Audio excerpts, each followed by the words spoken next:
संविधान निर्माता कौन थे? डॉक्टर भीमराव अंबेडकर। और संविधान निर्माता डॉक्टर भीमराव अंबेडकर को संविधान समिति का ही हिस्सा ना बने, इसकी पुरजोर कोशिश पंडित जवाहरलाल नेहरू ने उस समय की और उनको हराया भी। वो बंगाल से चुनकर आए और उसके बाद जब उनको दूसरी बार जब उपचुनाव में भी जाना पड़ा तो हिंदू महासभा के नेता एम जयकर ने पुणे सीट खाली की, जहां से वो चुनकर आए। मैं आपको कहना ये चाहता हूं, आखिरकार नेहरू जी अंबेडकर के विरोधी क्यों थे? आखिरकार पंडित नेहरू जी ने लेडी माउंटबेटन को पत्र लिखकर अपनी खुशी क्यों व्यक्त की थी कि अब डॉक्टर अंबेडकर उनकी कैबिनेट का हिस्सा नहीं होंगे? वो चुनाव हार गए। आप सोचिए, डॉक्टर अंबेडकर की हार पंडित नेहरू के चेहरे की मुस्कुराहट बनी थी और ये अंबेडकर विरोधी हैं। अगली बात मैं आपके सामने करना चाहता हूं, जब लोकसभा के चुनाव हुए तब भी कांग्रेस और कम्युनिस्ट पार्टी दोनों ने मिलकर 1952 में भी और 1954 में भी डॉक्टर अंबेडकर के खिलाफ प्रचार प्रसार किया, उनको चुनाव हरवाए। ये सारा प्रयास कांग्रेस ने किया क्योंकि डॉक्टर अंबेडकर दलितों की बात उठाते थे, गरीबों की बात उठाते थे, ओबीसी की बात उठाते थे और Pandit Jawaharlal Nehru ji SC ST OBC के घोर विरोधी थे। और मैं बड़ी गंभीरता से इस बात को कह रहा हूं क्योंकि पंडित जवाहरलाल नेहरू ने हिंदुस्तान के मुख्यमंत्रियों को चिट्ठी लिखकर कहा था कि अगर एससी एसटी समाज के लोग आरक्षण के माध्यम से ऊपर आ गए तो क्वालिटी नहीं मिलेगी। आप सोचिए, हमेशा ही हीन भावना उनके अंदर भरी हुई थी। अंबेडकर जी ने तो 1951 में नेहरू जी के मंत्रिमंडल से इस्तीफा भी दे दिया था और उसके पीछे 5 कारण उन्होंने बताए थे कि नेहरू जी दलित मुद्दों पर उनकी अपेक्षा कर रहे हैं और नेहरू जी का ध्यान केवल मुसलमानों पर केंद्रित है। एक तो ये भी, दूसरा आर्थिक नीतियों और संस्थानों के जो दरकिनार करने का प्रयास किया जा रहा है और ये भी किसको किया? डॉक्टर अंबेडकर को पंडित नेहरू ने किया। तीसरा है कश्मीर मुद्दे पर धारा 370-35A के बिल्कुल खिलाफ थे, विशेष राज्य दर्जा देने के बिल्कुल खिलाफ थे डॉक्टर भीमराव अंबेडकर जी, लेकिन पंडित नेहरू ने वो भी किया। और यही नहीं, पंडित नेहरू जी की विदेश नीति की उन्होंने आलोचना की और हिंदू कोड बिल उसको पारित करने में कोई प्रतिबद्धता जो नेहरू जी ने नहीं दिखाई, उसका भी वो विरोध करते रहे। और आखिरी जो मैं कह रहा हूं, ओबीसी कमीशन ये लाना चाहते थे कौन? डॉक्टर भीमराव अंबेडकर, लेकिन पंडित नेहरू ने भी इसका विरोध किया, इंदिरा जी ने भी किया, राजीव जी ने भी किया और ये पूरे के पूरा गांधी नेहरू परिवार एससी एसटी ओबीसी विरोधी था। और केवल यहीं तक नहीं रुकी, अगर आप इसके आगे देखेंगे, इंदिरा जी के समय भी बैकवर्ड कम्युनिटी के लिए कुछ नहीं हुआ और राजीव गांधी जी के समय भी नहीं हुआ। लेकिन जब नरेंद्र मोदी जी की सरकार आई तो एनआईटी और शैक्षणिक संस्थानों में ओबीसी को आरक्षण दिया गया और national commission for backward caste NCBC यानी कि संवैधानिक दर्जा भी किसी ने दिया पिछड़े वर्ग को, तो नरेंद्र मोदी जी की सरकार ने दिया। 27 ओबीसी मंत्री नरेंद्र मोदी जी की सरकार में है और न्यायपालिका और राज्यसभा में भी समावेशता सुनिश्चित करने का काम हमारी सरकार ने किया।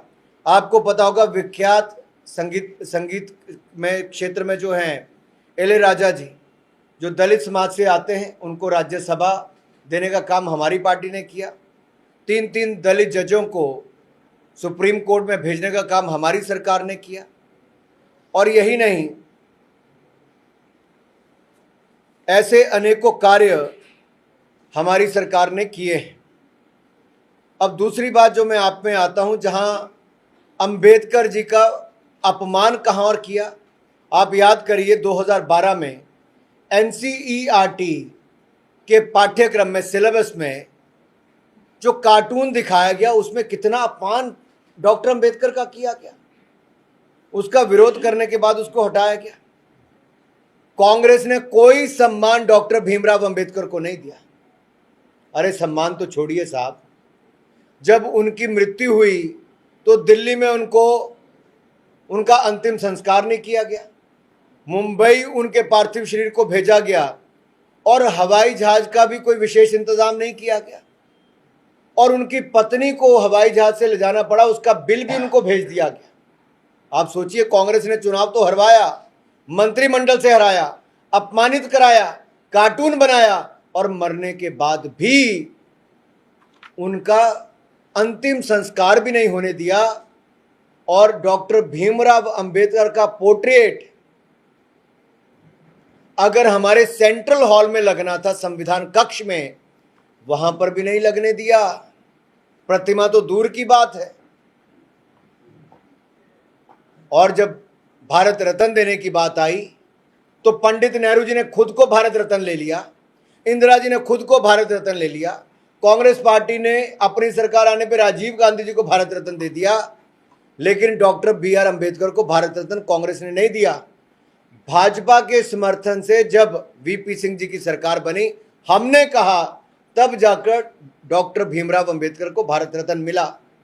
और जब नरेंद्र मोदी जी की सरकार आई, तब पंच तीर्थ बनाने का काम मऊ से लेकर मुंबई तक भारतीय जनता पार्टी की सरकार ने किया। उनकी जन्मस्थली से उनके अंतिम स्थान तक किया। मऊ हो, नागपुर हो, मुंबई हो, लंदन हो या दिल्ली हो, पांचों स्थानों पर हमने किया।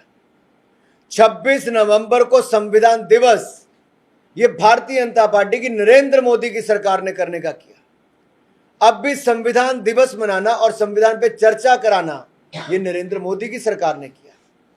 ये जो लाल किताब लेके राहुल गांधी घुमाते हैं ना, इन्होंने कभी पढ़ी भी नहीं है वो, क्योंकि वो जो संविधान की प्रतिमा दिखाते, मैंने पूछा था पन्ने कितने हैं, उनको पता ही नहीं था। पूरी कांग्रेस पार्टी में किसी को पता नहीं था, पूरे विपक्ष में किसी को पता नहीं था, पूरे हाउस में पूछा मैंने, पार्लियामेंट में, किसी को पता नहीं था। और इस बार जब संविधान पे चर्चा हुई, माननीय प्रभारी जी, तब मैंने, राहुल जी का भाषण खत्म हुआ तो मैंने फिर खड़ा होकर पूछा कि राहुल जी, जो प्रस्तावना इस पे लिखी है, जो किताब आप लाल दिखाते हो, उस प्रस्तावना को सुप्रीम कोर्ट के 2 प्रमुख वकीलों ने लिखा है, के वेणुगोपाल और गोपाल शंकर नारायण ने, प्रीफेस एंड फॉरवर्ड। और एक ने लिखा है कि पहले दिन से ही जुडिशरी के साथ इनकी नोकझोंक थी, और उसमें यह भी लिखा है कि अगर नेहरूवियन सोच का इस पे प्रभाव होता है हिंदुस्तान के संविधान पर, तो शायद आम आदमी को अपना अधिकार ना मिला होता।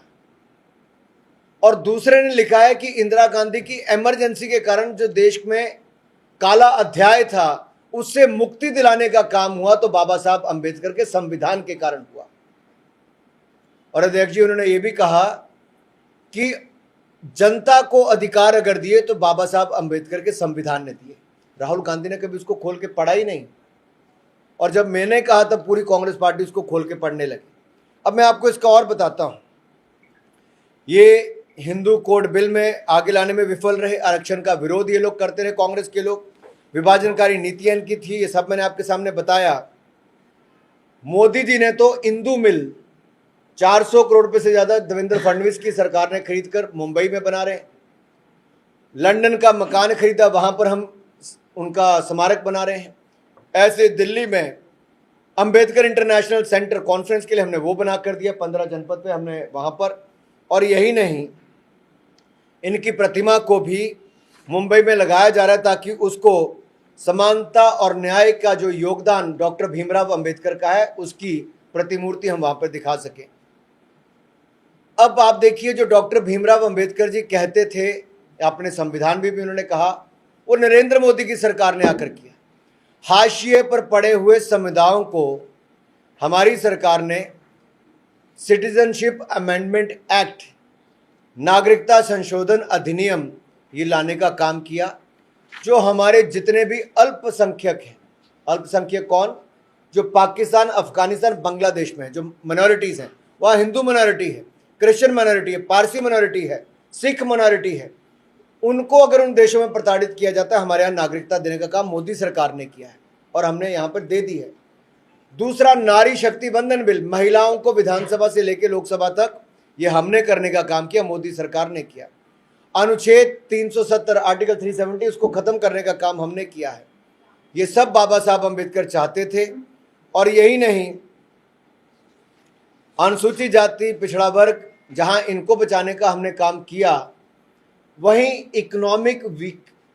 इकोनॉमिकली वीकर सेक्शन जो EWS जो है, उनको भी 10% आरक्षण शिक्षा से लेकर नौकरियों तक, ये भी भारतीय जनता पार्टी ने किया है।